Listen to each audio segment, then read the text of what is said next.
The service rider explained transmissions to me for 6 full minutes without once stopping to breathe.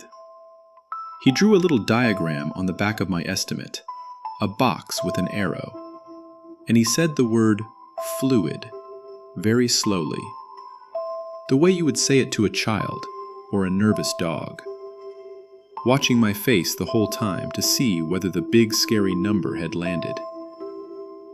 $3,400. I let him finish.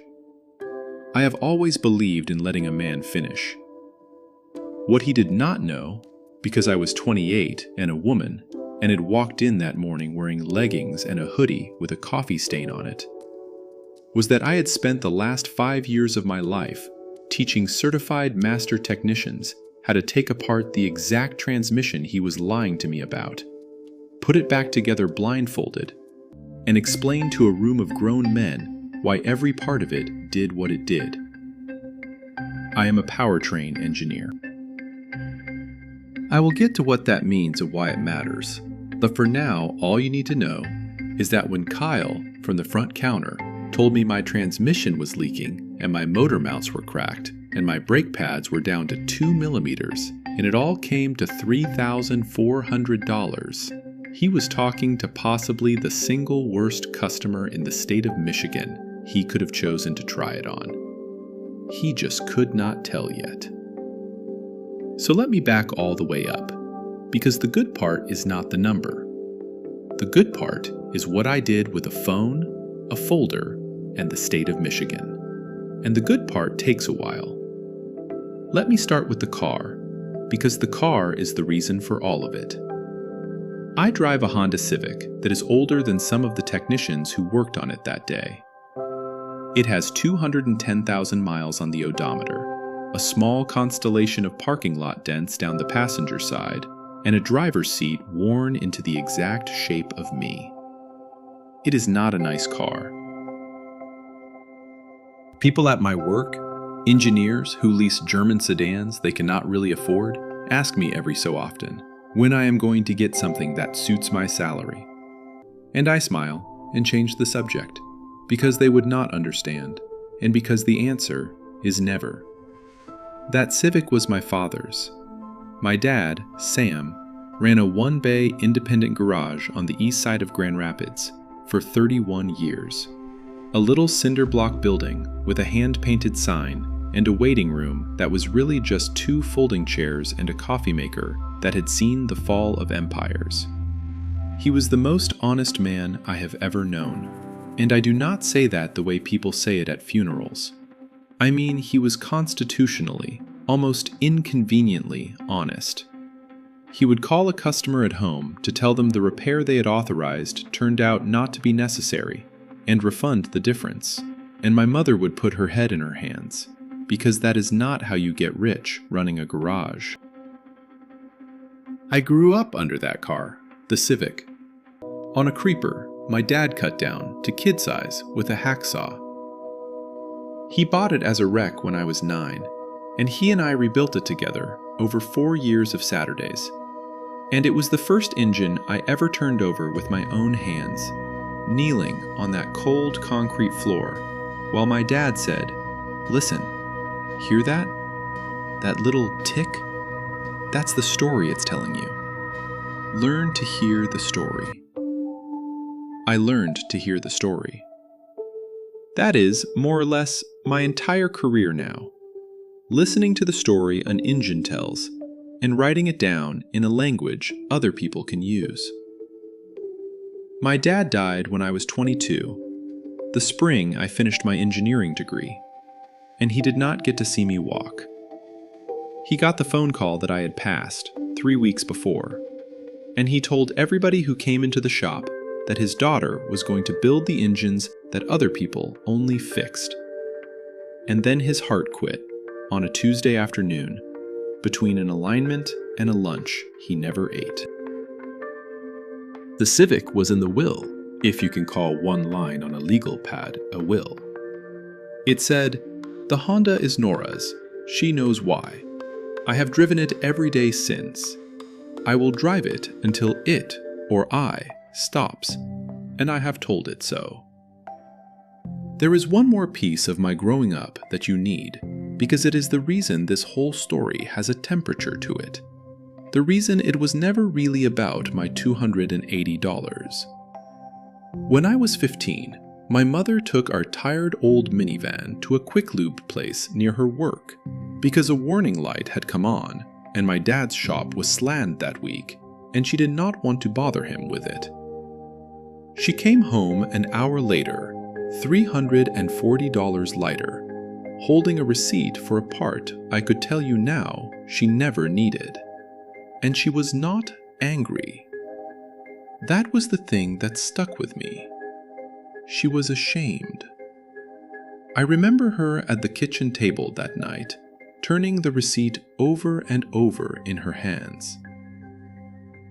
She was not crying about the money, though $340 was real money in our house, and I knew it. She was crying because a man half her age had used a fistful of words she did not have, and watched her not have them, and built the whole sale on exactly that. And she felt, she said, so stupid. My mother was not stupid. My mother kept the books for the shop and could stretch $1 until it hollered. But there is a specific cruelty in being made to feel dumb about a machine, and she had just felt it, and it had gotten all the way inside her. My dad did not yell. He read the receipt once, and his jaw did a thing I saw maybe 5 times in my whole life, and the next morning, on his one slow day, he drove over there himself.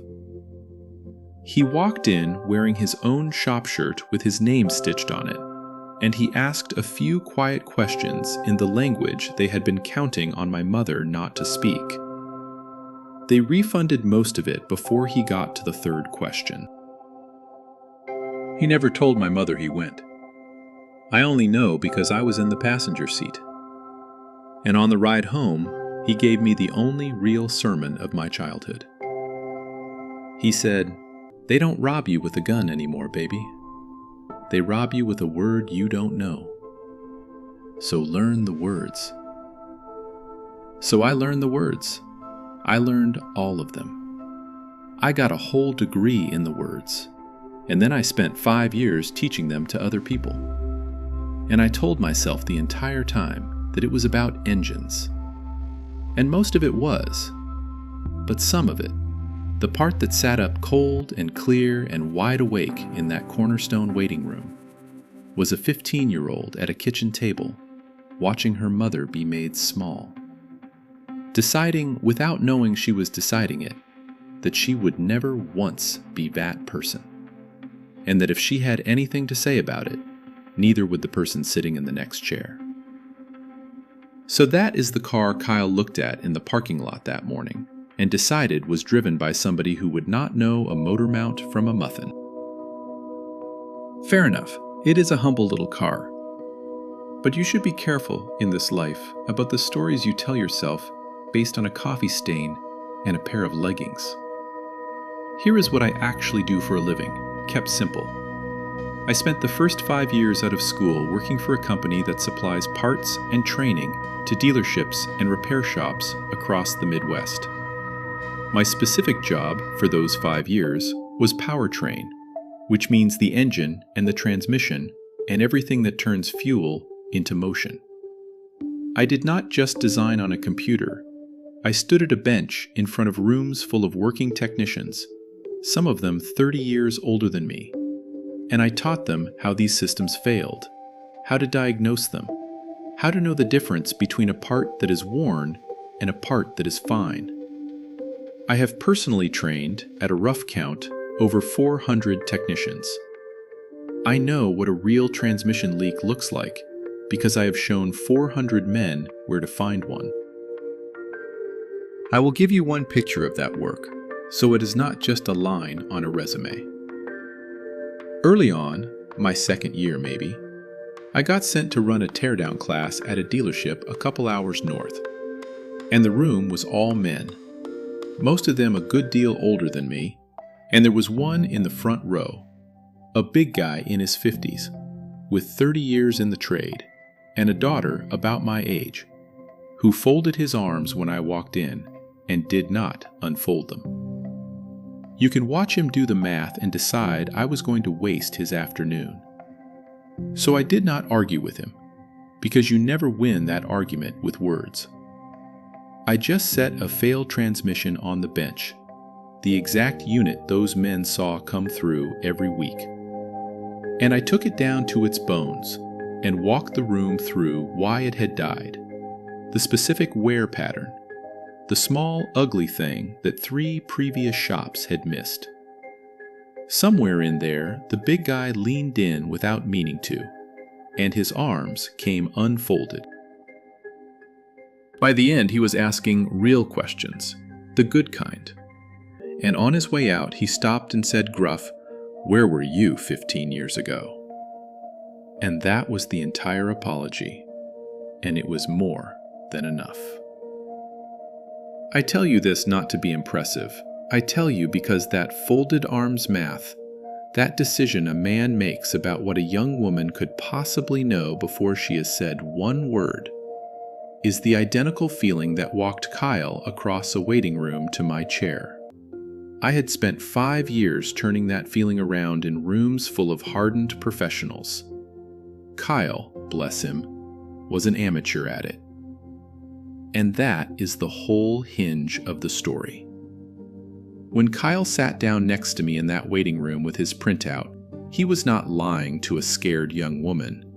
He was lying to a person who had, quite literally, written the training module on the component he was lying about. He just could not see it, because he had already decided who I was the second I walked in. The morning started as ordinary as mornings get. My oil light had come on, and I was between work trips, and my dad's old shop was long closed, and I did not yet have a regular place in that part of town. So I did the lazy thing everybody does. I pulled into a Cornerstone Auto Care, one of those clean, bright chain shops with the bay doors and the television bolted to the corner of the waiting room and the smell of burnt coffee and rubber. $39 for an oil change, said the sign. In and out, back at my desk by noon. That was the plan. I handed my keys to Kyle at the counter. He was maybe 24, gelled hair, a polo shirt with the Cornerstone logo, a lanyard, and the specific confidence of a young man who has just been to a weekend sales training and learned the phrase, courtesy inspection. I said, "Just the oil, please." He smiled and said they always did a complimentary multi-point inspection, no charge, just to keep me safe out there. And I said, "Sure, fine," because I had nothing to hide under that car. I knew every inch of it. I had changed those brake pads myself in my apartment parking lot 4 months earlier. That is the detail I want you to hold on to. 4 months earlier, I had personally installed brand new brake pads, front and rear, with roughly 11 millimeters of material on them. I know it was 11 because I measured them with my own calipers, because that is the kind of person I am. So I sat in the waiting room with my laptop, half working, half watching a cooking show on the bolted-down television, and I waited for a $39 oil change, and I felt nothing coming, because there was no reason to. Kyle came back after about 40 minutes with a clipboard and a face arranged into deep professional concern. He sat down in the chair beside me, angled toward me, close, and he set the clipboard on his knee where I could not quite see it, and he said, "So, Nora, I've got to be straight with you. We found some stuff." And there was a little thrill under his concern, a hunter's stillness. And I recognized it, because I had spent 5 years teaching people how not to be that guy. And here he was, the living cautionary tale, sitting down next to me with a printout. He walked me through it slowly. He used my first name a lot, the way they teach you in the seminar. He said my motor mounts were cracked, both of them, and that if one let go on the highway, the engine could shift and I could lose control. And he let that sit. He said there was fluid weeping from my transmission, and that once they start to weep, they go fast, and that I did not want to be stranded, a woman alone, on the side of the road. He actually said that. A woman alone. He said my brake pads were down to 2 millimeters, which was, and I am quoting him, basically metal on metal. A safety issue. He really couldn't, in good conscience, let me drive out of here like that. Then he turned the clipboard around, and there was the number, printed in a bold font at the bottom of a long, itemized list. $3,400 and change. Parts and labor. He had a pen ready. He said, "Now I can get you financing. We work with the company. It's real easy. And I can probably have you out of here by 5 if you say the word." And he clicked the pen. That little click. He clicked it, and he looked at me, with all that manufactured worry, and he waited for me to be afraid. I want to describe the exact feeling, because it was not anger, not yet. It was a very old, very cold clarity, the kind I inherited from my father, along with the car.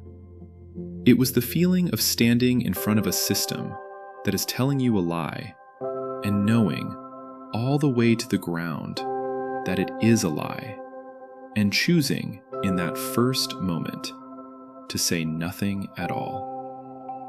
My dad used to call it hearing the story. Kyle was telling me a story, and it was a bad one, full of holes, and I could hear every single one. Because here is the thing. Motor mounts do crack. Transmissions do leak. Brake pads do wear. Every single item on Kyle's list was a real thing that really happens to real cars. Which is exactly why the scam works. Because it is not made of impossible things. It is made of true things, aimed at someone who cannot tell whether they are true this time. But I had installed those brake pads 16 weeks earlier with 11 millimeters of material. Pads do not lose 9 millimeters in 16 weeks unless you are braking with the parking brake on down a mountain every day. It was not possible. It was not even close to possible, which meant every other item on that clipboard had just lost its credibility too. So I did not argue. Arguing is what they want, because arguing is emotional, and emotion is where they beat you. Instead, I smiled, a little helplessly, and I made my voice go soft and uncertain. And I said, "Oh gosh, that's a lot. I don't really know about cars." Kyle relaxed about an inch. I watched him do it. He thought the fish was on the line. And I said, "Would it be okay if I actually saw the stuff? Like, could you show me? I'm such a visual person." And I gave him a small, dumb, apologetic smile. And inside, I turned as still and cold as the concrete floor of my father's shop. Because I had just decided something. I was not going to make a scene. I was not going to lecture Kyle in that waiting room about torque specs and prove how smart I was, and give him the satisfaction of a crazy lady to describe to the other guys at lunch. No. I was going to do the thing my dad taught me, and the thing my whole career had taught me, which is worth more than being right out loud. I was going to document everything. I was going to be quiet and polite and thorough, and I was going to build a folder that could not be argued with. And then I was going to hand that folder to people whose entire job was to care about it. I just did not know yet how big that folder was going to get. Kyle hesitated at the idea of me coming back to the bay. They always say it is an insurance thing. Customers are not allowed in the shop area, liability. And that is sometimes true and very often convenient. But he wanted the sale, and a nervous girl who wants to see the scary broken parts is a girl talking herself into the financing. So he decided it worked in his favor. He said he would do me a favor and walk me back, just this once, and to stay close to him. I said, "Thank you so much." I got out my phone. I said, "Do you mind if I take some pictures so I can show my roommate? She knows more about this stuff than me." Another lie. I do not have a roommate. But it explained the phone, and Kyle, generous in victory, said of course. So I started filming. Not a photo. Video. The whole walk around. Narrating softly. The date and the time. The name of the shop visible on a sign as we passed. Kyle's voice on the recording, explaining each thing to me in his slow, seminar voice. Michigan, I happen to know, is a one-party consent state, which means I am legally allowed to record a conversation I am part of without telling the other person. And I was very much a part of this conversation. I did not hide the phone, I just held it, like a girl filming broken car parts for her fictional roommate. And Kyle performed for it beautifully, because he had no idea he was being deposed. My car was up on the lift in the third bay, and this is where Kyle made his first real mistake. The kind you cannot take back, though neither of us knew it yet. He walked me under my own car, and he pointed up at the transmission, and he said, "See that, right there? See how it's all wet and dirty? That's your leak." And I looked up at my transmission. The transmission I have looked at 100 times. And it was damp and grimy, sure. The way the underside of a car with 210,000 miles is damp and grimy everywhere. There was no leak. There was road grime, and a little old seep from a valve cover up top that had been there for years and had nothing to do with the transmission and was not going anywhere. But an ordinary person, standing under a car for the first time in their life, looks up at all that dark, oily complexity and sees exactly what the nice man tells them to see. That is the whole trick. The car is guilty because you cannot read it. I want to stop here and say the true thing about this kind of scam, because it is not really about cars, and understanding that is the whole key. A repair scam does not target stupid people. It targets people who cannot, in that specific moment, read the specific language. And then it makes them feel that the gap in their knowledge is a gap in their intelligence. Those are not the same thing, and the whole business depends on you confusing them. A brilliant surgeon can be helpless under a lift. A woman who runs a company can sit in that chair with her stomach in a knot. It is not about smart, it is about who holds the words. And in that room, for those few minutes, they hold all of them. And they know it. And they price it. And they aim it deliberately at the people least able to fight back. The old, the young, the tired, the ones who came in alone. Kyle looked at me and saw a young woman in leggings and did the arithmetic. And his arithmetic was not wrong about most people who look like me on a Tuesday. And that is exactly what made it so ugly, that it usually works. I was not smarter than the 91 people who paid. I want to be very clear about that, because I think it matters more than anything else in this story. I was not smarter than Ruth, or than the proud old man we will get to. I just happened to hold this one particular set of words by the pure accident of who my father was. The scam did not fail because it met a genius. It failed because it met the one customer in 1,000 who had been handed the language for free, kneeling on a cold concrete floor, at the age of 9. Then he showed me the brakes, and here my heart actually did pick up, because this was the one I could disprove with a ruler.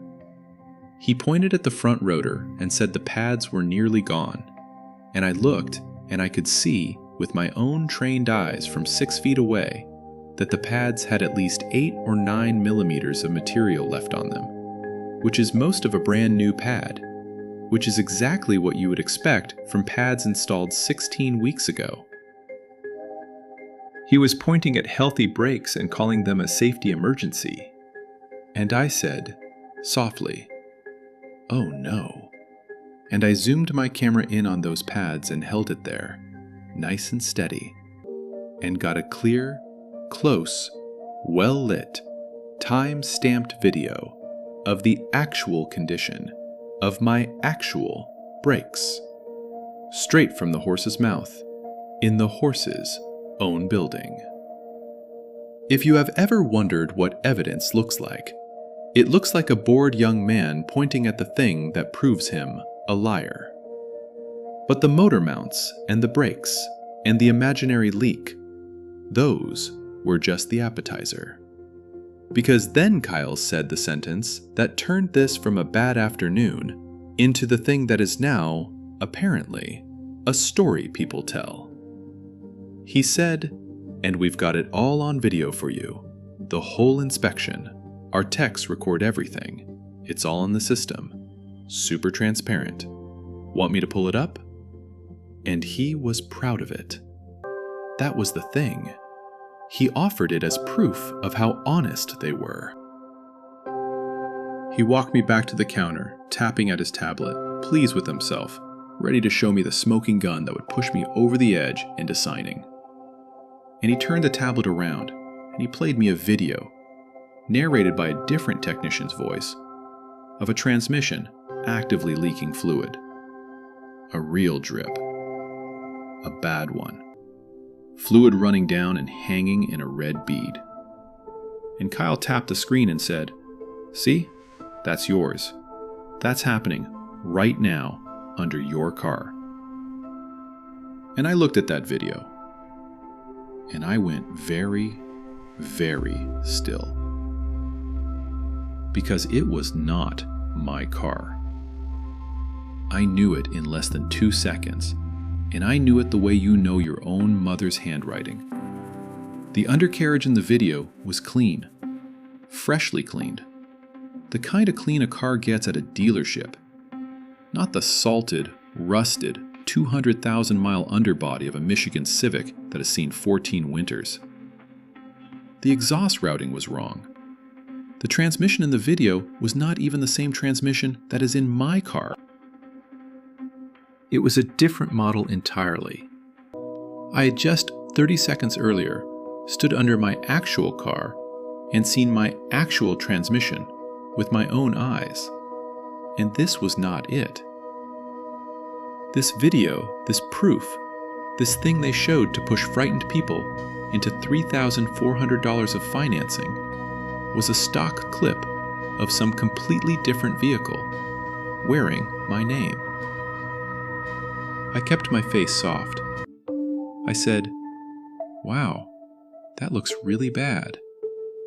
And inside, my whole chest had gone quiet and electric at the same time, because I understood, in that one instant, that I was not looking at one dishonest kid trying to pad a Tuesday. I was looking at a system. Somebody had made that video. Somebody had loaded it into the tablet. Somebody had trained Kyle to turn it around and say, "That's yours." This was not Kyle freelancing. This was built. And if it was built, then it was not just being played for me.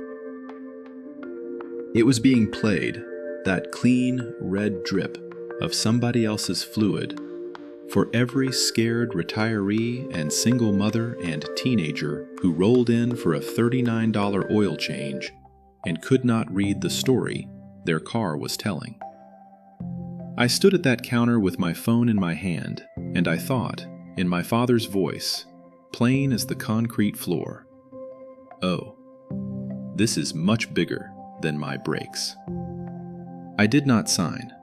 I put on my most apologetic face, and I told Kyle that $3,400 was just more than I could do that day, that I would have to talk to my dad about it, which was the first true thing I had said in 20 minutes, even if my dad had been gone 6 years.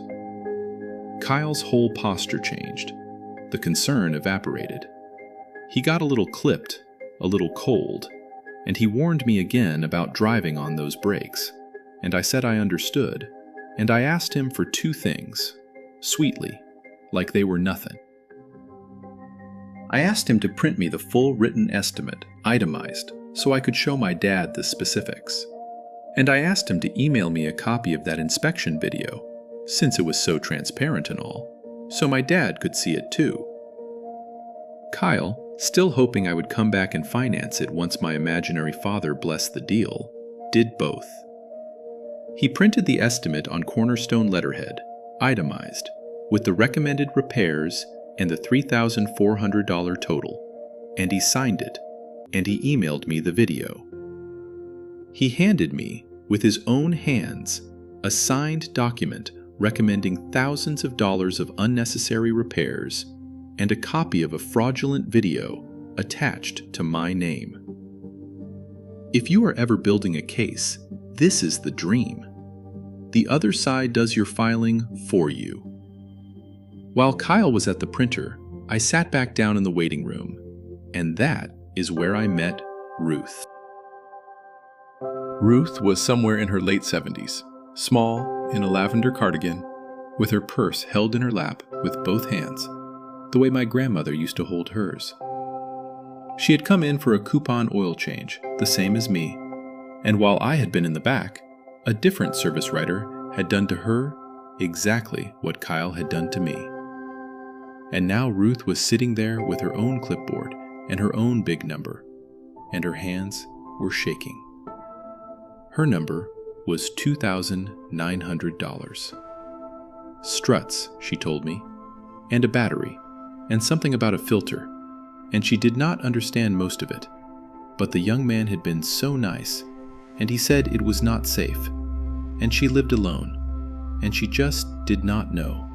And could I, she asked me, a total stranger, did I know anything about cars? I sat down next to Ruth, and I did for her what I wish somebody had been sitting there to do for every person this had ever happened to. I did not scare her more.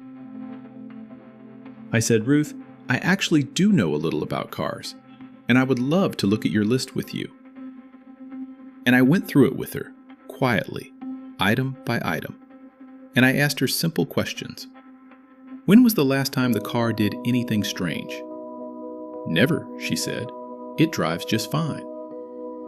Any noises? Any warning lights? Any leaks on the driveway?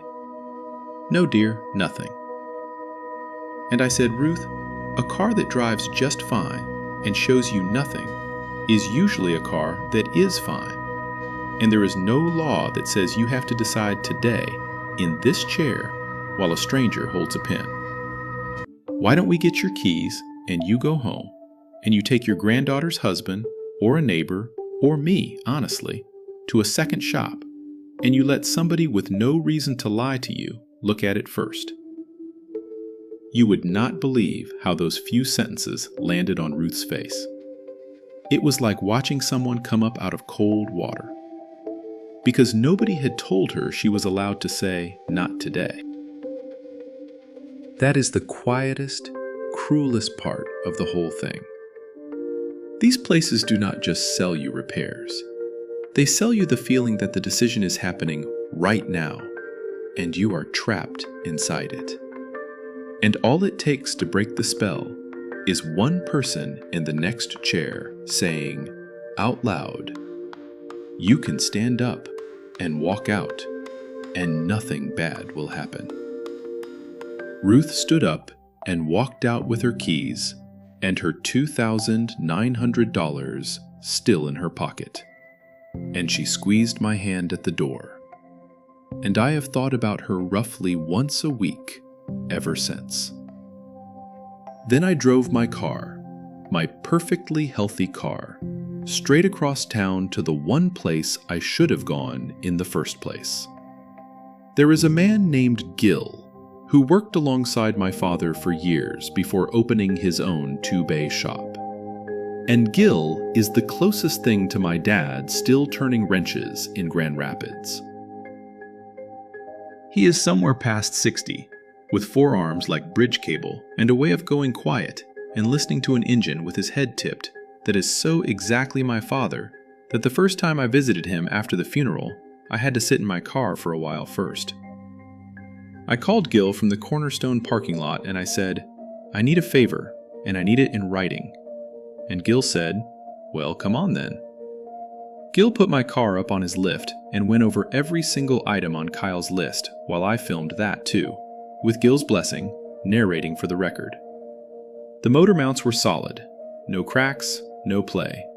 He grabbed and shook and showed me. The transmission was dry, the little valve cover seep up top, exactly what I had said it was. Nothing to do with the transmission, decades from being a problem. And the brakes. Gil measured my brake pads with a proper gauge, on camera, and read the number out loud. A hair over 9 millimeters, front and rear. Basically new. Then Gil wrote it all up on his shop letterhead, signed and dated, a professional second opinion, stating that the vehicle required none of the recommended repairs and that the brake pads measured over 9 millimeters, and he would not let me pay him for it.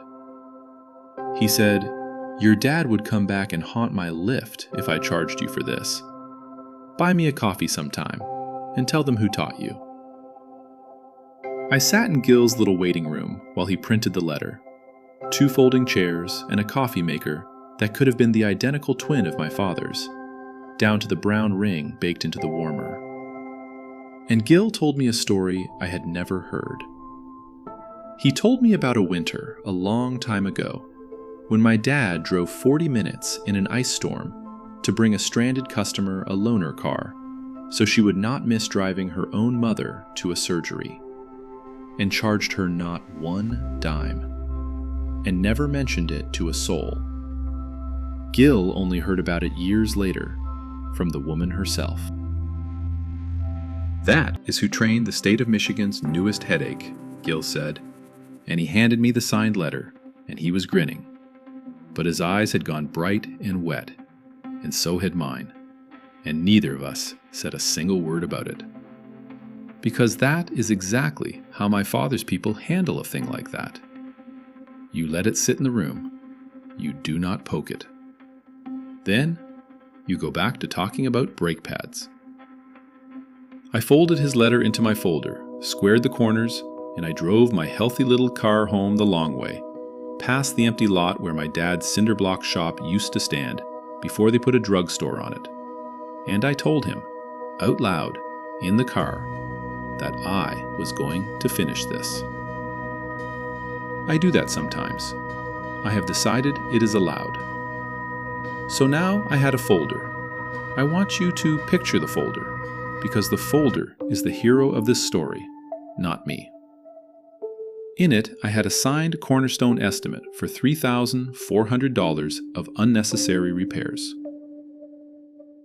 I had a video of Kyle personally walking me under my own car and misrepresenting its condition, with the shop name and the date on it. I had a close, clear video of my actual brake pads. I had the emailed inspection video showing a transmission that was demonstrably not mine, not even the same model.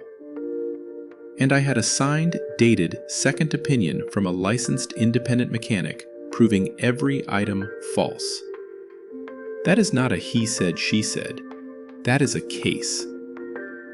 But I was not done, because I am my father's daughter, and my father did nothing halfway, and there was one more piece I wanted.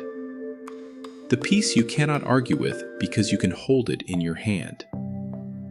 Here is a thing most people do not know, and it is the law in Michigan and in a lot of states, so learn it. When a shop replaces a part on your car, you have the right to get the old part back, as long as you ask for it at the time you authorize the repair. It exists precisely because of shops like this one. So a few days later, I went back to Cornerstone, and I told Kyle that my dad had said to go ahead and do just the motor mounts, the cheapest item on the list. We would save up for the rest. Kyle lit right back up, and when I signed the authorization for that one repair, I wrote on it, in the customer notes, in pen, "Please return all replaced parts to customer." And I made Kyle initial it. It cost me $280 to replace a motor mount that did not need replacing. I have never spent money more happily in my life. I will admit I did not enjoy that hour in the waiting room. It is one thing to be certain a repair is unnecessary, and another thing entirely to hand a shop that has already lied to you, your keys, and your permission to go under your car with tools in their hands.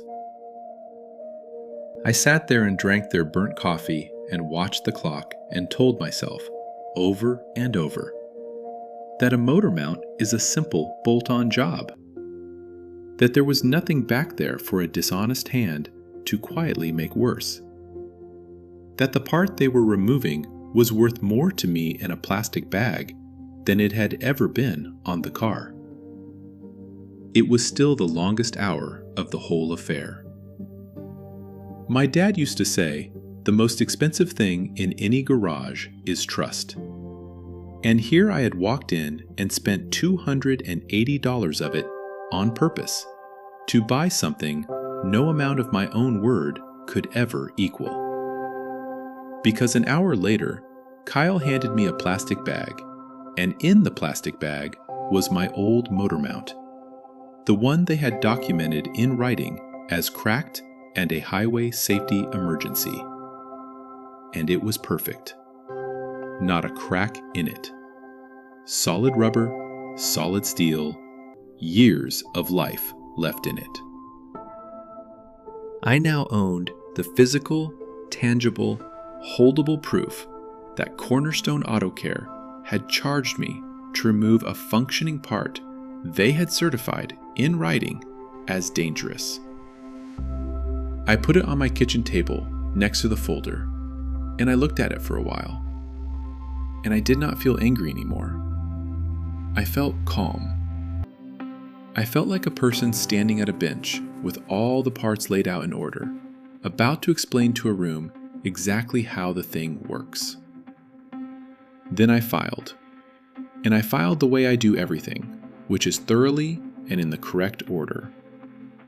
Michigan, it turns out, is one of the states that actually regulates this. Auto repair facilities have to be registered with the state, and the mechanics have to be certified in the categories they work in. And there is a whole office, the Bureau of Automotive Regulation, whose entire job is to take complaints exactly like mine. There are real rules. A shop has to give you a written estimate before they do the work.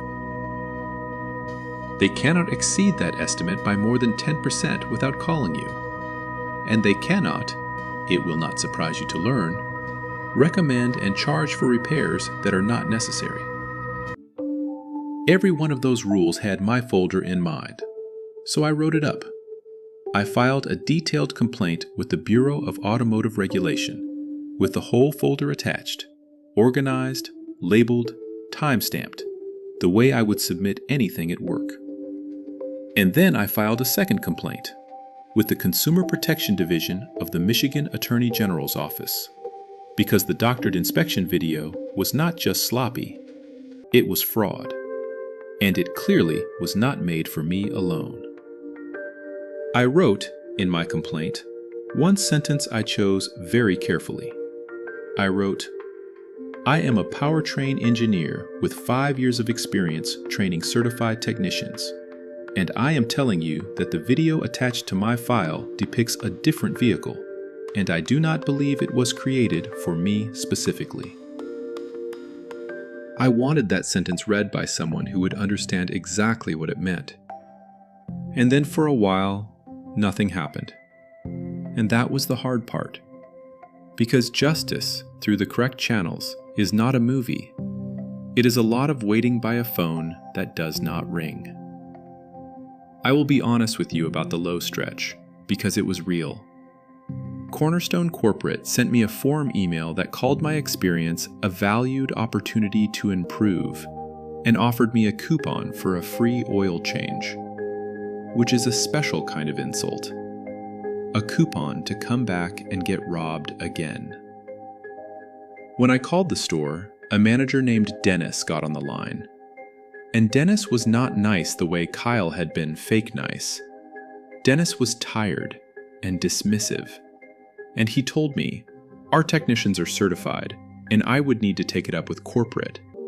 And when I mentioned the video did not match my car, he said, flatly, "Ma'am, you're mistaken," and hung up on me.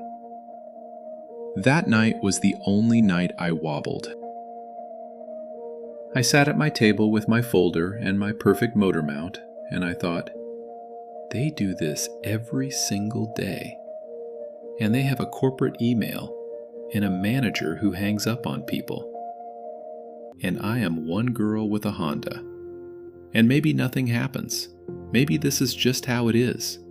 And the smart move is to eat my $280 and get on with my life.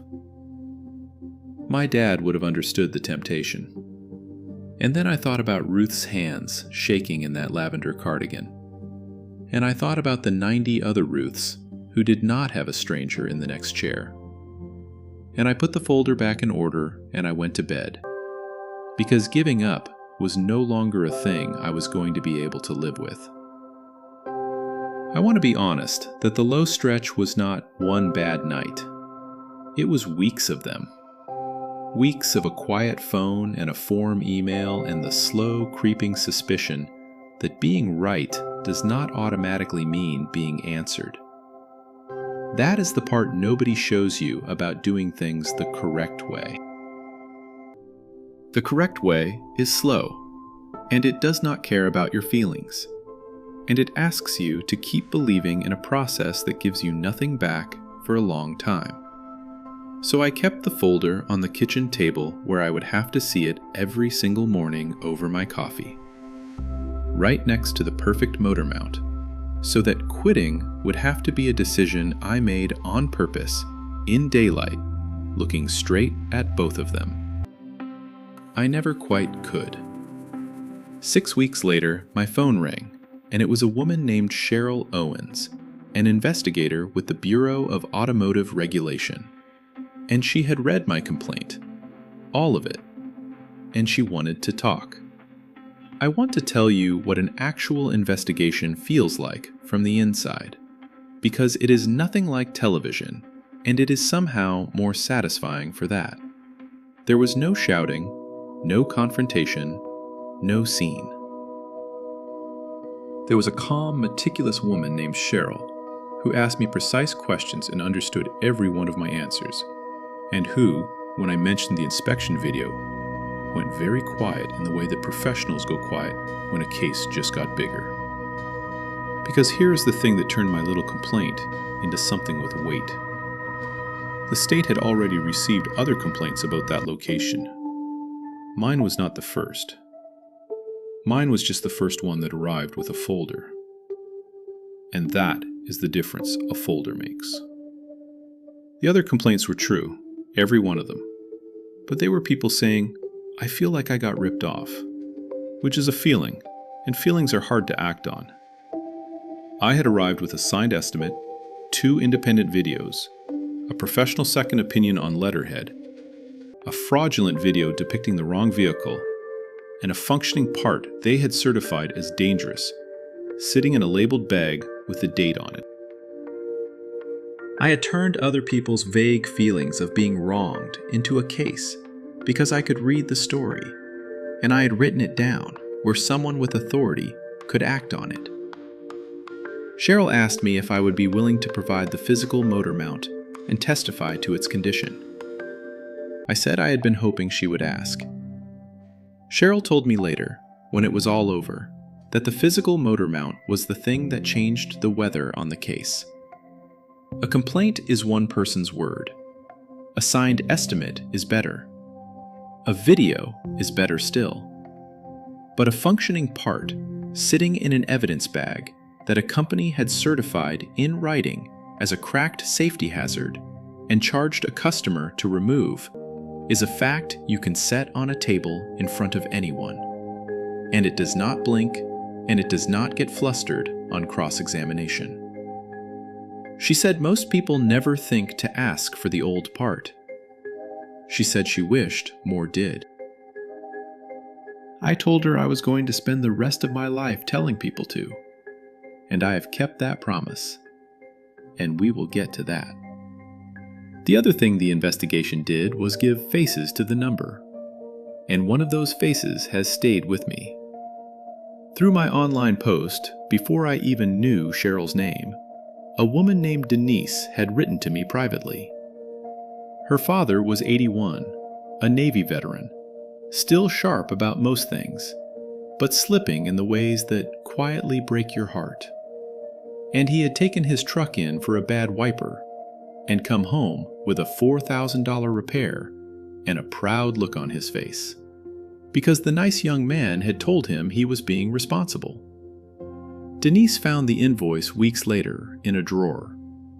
By the time she and I talked, she had spent a month furious at herself for not watching his mail more closely, which is its own kind of theft.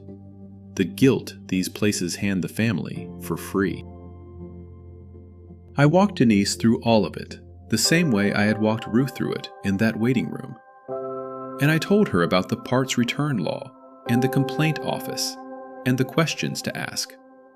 And her father's $4,000 ended up on the list of things the company was made to put right.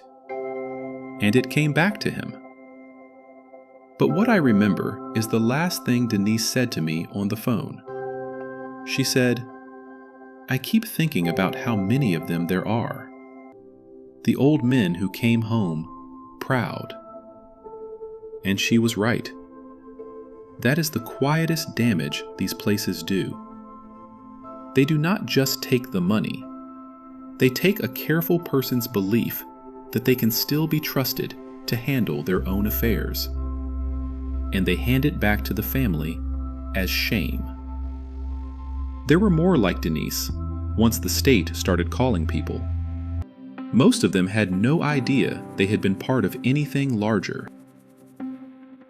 They had just carried a small private conviction that they had been cheated, with no way to prove it, and had folded it up and put it in a drawer the way you do with a thing you are sure you cannot win.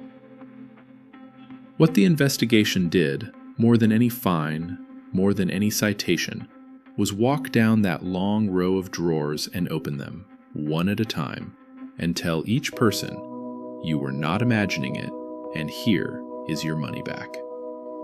I have come to believe that is the most underrated thing a working system does. It is not the punishment.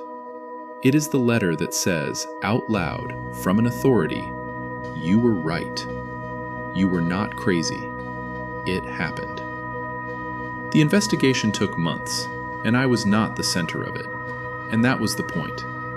Once the state pulled the thread, the whole sweater came apart on its own. The inspection video, the one Kyle had shown me as proof, turned out to be one of a small library of stock clips that had been loaded onto the shop tablets and passed off, across more than one location, as footage of individual customers' cars. Somebody, somewhere above the level of Kyle and even Dennis, had decided that a scary video sold repairs, and it did not much matter whose car was in it. That is the part that took it out of the realm of one shady store and into the realm of the Attorney General's office. Because a made-up sales pitch is ugly, but a fabricated video attached to a specific person's invoice is fraud with a capital everything. I never learned the name of the person who built those videos, and I have made a kind of peace with that. Somewhere above the stores, there was a person, or a small, quiet room of people, who had looked at a spreadsheet and decided that a scary clip of a leaking transmission raised the average repair ticket by some number of dollars, and that the clip did not actually need to be the customer's real car for the number to work, and had assembled a little library of fear and shipped it out to the tablets. That person never met Ruth. That is the thing about the modern version of this old crime. The hand that builds the lie never has to watch it land on an 81-year-old sailor's proud face.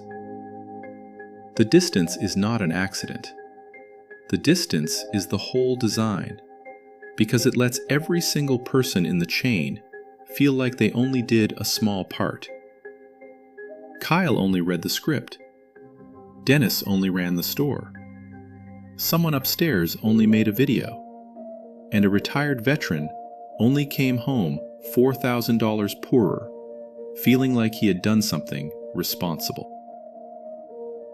I need to say something here about Kyle, because this is the part where a lot of stories go wrong, and I do not want this one to. It would be easy to make Kyle the villain and enjoy his downfall. But I sat in front of enough rooms of technicians in 5 years to know exactly what Kyle was. Kyle was 24 and underpaid and working on commission, and somebody had sat him in a room and taught him the script and the video and the slow voice and the word financing, and told him this was just how you hit your numbers. And Kyle had decided he needed the job more than he needed to ask where the video came from. That does not make it right. He looked a frightened old woman in the eye and lied to her for money. And there is a line there he chose to cross. But the person I wanted the state to reach was never really Kyle.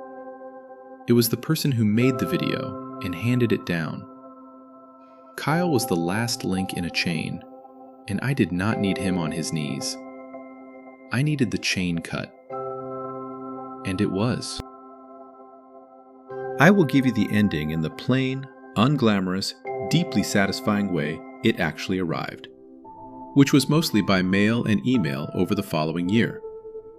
Because that is what real justice looks like. It looks like paperwork. The Bureau of Automotive Regulation cited the facility. There were fines, and there was a corrective action order. And the location's registration went under a probationary status that meant the state would be watching everything they did for a good long while. The Attorney General's Consumer Protection Division, once the fabricated video piece was in front of them, did the thing that actually matters, which is that they did not settle it for just me. As part of resolving the matter, Cornerstone was required to go back through its records and identify customers who had been sold repairs off the back of those doctored inspection videos, and make it right. The number I eventually heard, and I have no reason to doubt it, was 91 people. 91 refunds. 91 folks who got a letter and a check for work they never should have paid for. Most of whom, I promise you, had spent a year assuming they had simply been unlucky. I got one letter, months into the refunds, that I keep in the folder to this day. It was from a woman I never met, forwarded to me by Cheryl's office with the sender's permission, and it was 3 sentences long. It said she had gotten a check she did not expect, for a repair she had always privately suspected was a lie, and that she had felt a little bit crazy about it for 2 years, and that she wanted whoever started this to know she did not feel crazy anymore. She did not sign a full name. She did not need to. I have read a great many important documents in my career, torque specifications and failure analyses and patents, and not one of them ever landed on me like those 3 plain sentences from a stranger who finally got to stop feeling crazy. People ask me sometimes whether I was frightened to take on a company, whether there were threats, whether it got ugly. And the honest answer is no. And that is the part I most want people to hear. Because the fear of ugliness is exactly what keeps most folks from ever filing. Nothing ugly happened to me. A corporation does not come to your house. What happens is that you fill out a careful form, and you attach your folder, and you wait. And eventually, a calm professional named Cheryl calls you back and does her job. The system is not brave, And it is not a hero out of a movie. It is a filing cabinet with rules. But if you feed it the truth, in order, with the pages labeled, it will grind forward on its own slow schedule. And it will get there. And you do not have to be brave to use it. You just have to be organized. And you have to not quit before it wakes up. The videos came down. All of them, across every location that had been using that library. That is the piece I am proudest of, quietly, when I think about it. Because Ruth is out there. And so are all the people who will roll in next year for a coupon oil change. And not one of them will ever be shown a clean red drip of somebody else's transmission fluid and told that it is theirs. You cannot measure a thing that does not happen. But it does not happen now to a lot of people. Because one Tuesday, a service writer picked the wrong girl in leggings.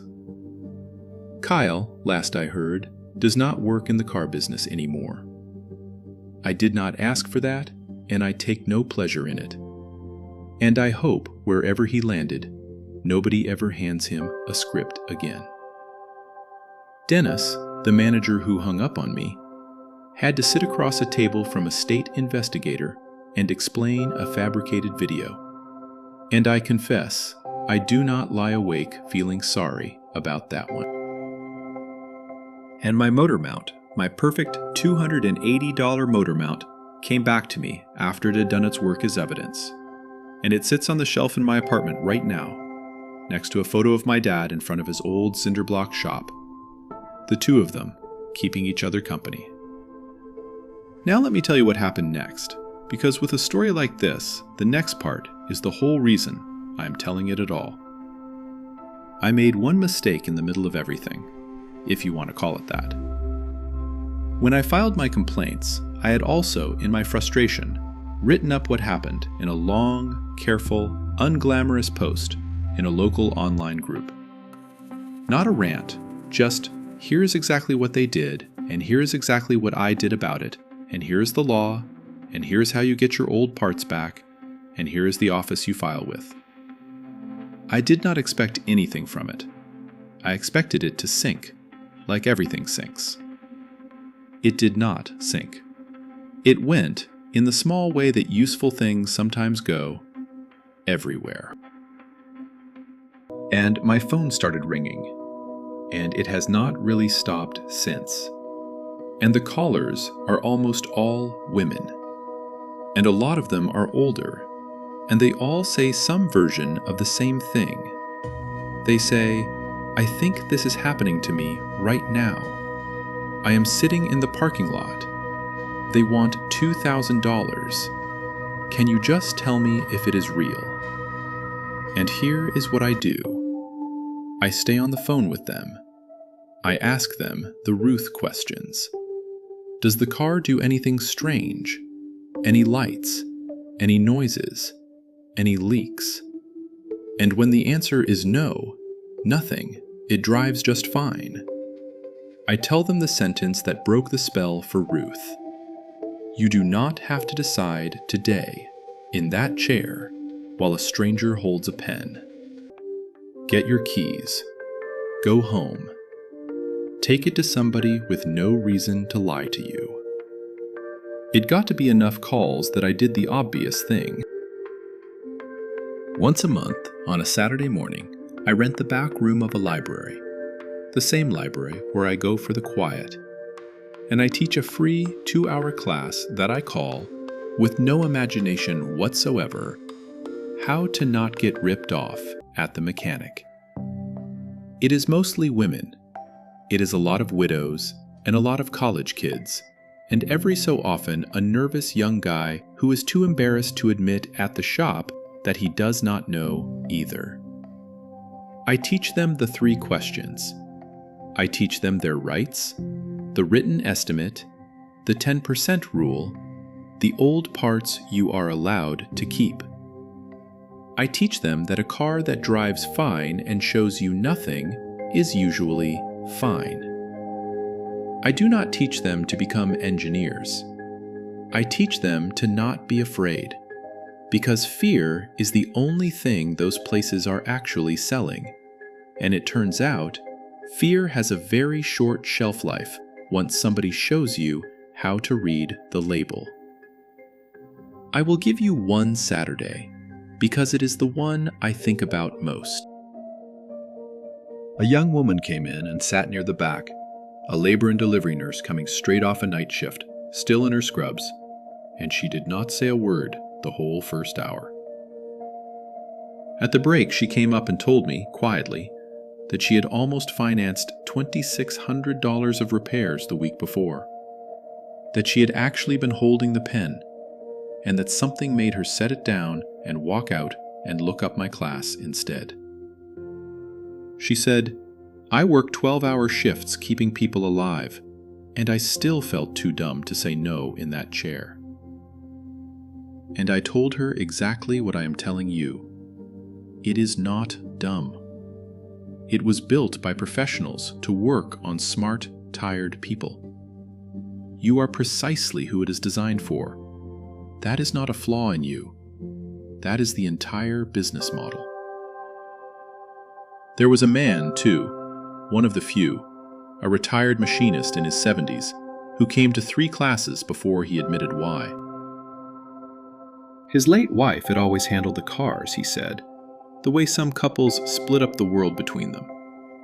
And after she passed, he had been taken twice inside a single year because he did not know how to ask the right questions and was too proud to look like he did not know. He said the second time cost him nearly $1,000, and he had not told his kids because he did not want them to start thinking he could not manage on his own. Learning the 3 questions, he told me, was not really about the money. It was about not having to move in with his daughter 1 year sooner than he had to. I think about that a great deal. What a handful of car repair questions was actually buying that man was time in his own house. And here is the part that still gets me. About 6 months into the classes, an older woman started showing up, not to learn, but to help, sitting near the newcomers, patting hands, saying the sentence for me before I could get to it. You do not have to decide today. It was Ruth, lavender cardigan and all. She had kept my name from that waiting room, tracked down the class, and appointed herself, without asking a soul, my permanent assistant. She tells every nervous person who comes through the door the same thing. She says, "Honey, this young lady sat next to me on the worst morning of my year and told me I could stand up and walk right out. And I did, and I kept my money and my dignity both. And now I come here to pass it down the row." Pass it down the row. That is the whole thing, right there in a lavender cardigan. I still drive the Civic. 220,000 miles on it now and climbing. The same worn seat, the same little constellation of dents. Gil keeps an eye on it for me and refuses still to let me pay full price.